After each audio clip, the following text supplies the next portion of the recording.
Welcome to மாயா பஜார். நிர்மலா கஜேந்திரன். இன்றைக்கு நாம் பார்க்கும் ரெசிபி சர்க்கரை வள்ளிக்கிழங்கு பொரியல்.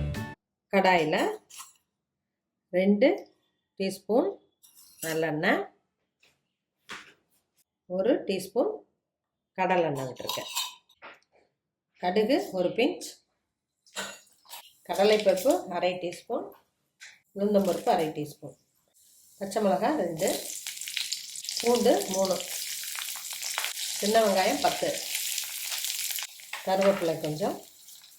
1 நிமிடம் ஃப்ரை ஆகட்டும்.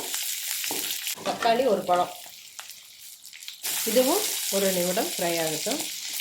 சக்கரவள்ளி கிழங்க நல்லா கழுவிட்டு தோல் சீவி இது போல் கட் பண்ணி வச்சுருக்கேன். நம்ம ரவுண்ட் ஷேப்லேயும் போட்டுக்கலாம், இப்படியும் போட்டுக்கலாம். நல்லா ஃப்ரை ஆயிடுச்சு. கிழங்க போட்டுக்கலாம்.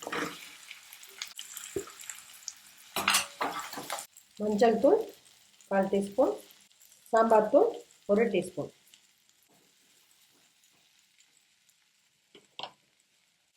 தண்ணி 1 கப் ஊற்றுறேன்.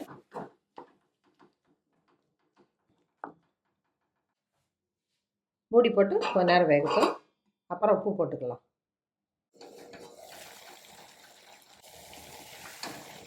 ஃபைவ் மினிட்ஸ் ஆயிடுச்சு.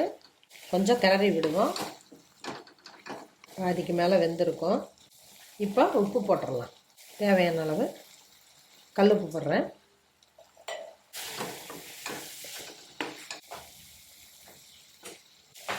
இன்னும் கொஞ்சம் வேகணும். தண்ணி ஒரு 1/4 டம்ளர் ஊற்றுறேன்.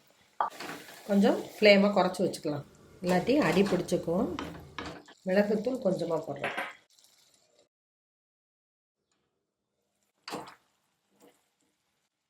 இப்போ வெந்துருச்சு.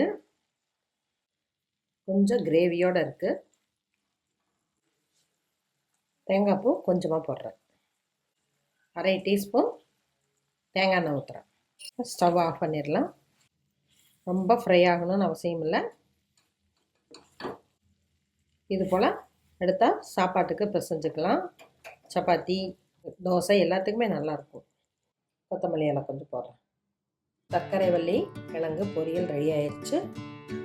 குழந்தைங்களுக்கு அதோட இனிப்பு சுவை இருக்கிறதுனால ரொம்ப விரும்பி சாப்பிடுவாங்க. எல்லோருக்குமே இது ஒரு வித்தியாசமான டிஷ்ஷாக இருக்கும். கான்ஸ்டிபேஷன் உள்ள குழந்தைகளுக்கும் பெரியவங்களுக்கும் ரொம்ப நல்லது. செஞ்சு பாருங்கள், சாப்பிட்டு பாருங்கள். பிடிச்சிருந்தா சப்ஸ்கிரைப் பண்ணுங்கள், ஷேர் பண்ணுங்கள். தேங்க்யூ.